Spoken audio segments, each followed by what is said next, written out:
Kamatayo ni Kristo Jesus, enough na hindi ka naman patay-patay, kundi mga buhi kaya. Amen.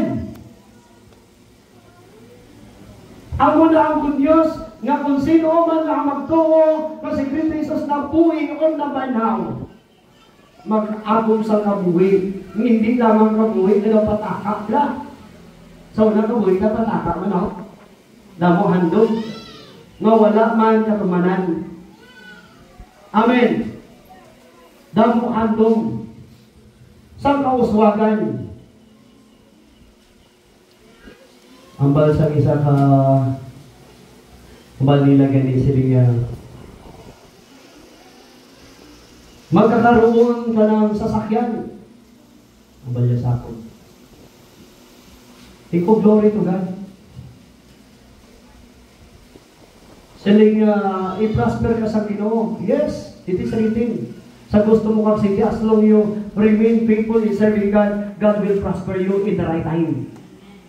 Amen. Ang imuon mo lang, you want prosper, you want blessing.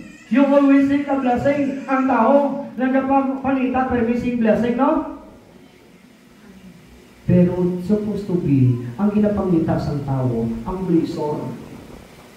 Ang ginahalinan sa blessing. Hindi pa pangitaa ang blessing, pangitaa ang source of blessing, which is na si Kristo Jesus. Amen. Go, whoever believes and is baptized will be saved. Oh.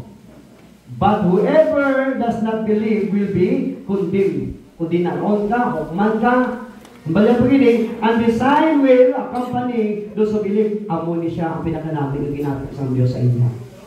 And those signs will accompany those who believes in my name. They will drive out demons. Matabog mo ang demonyo.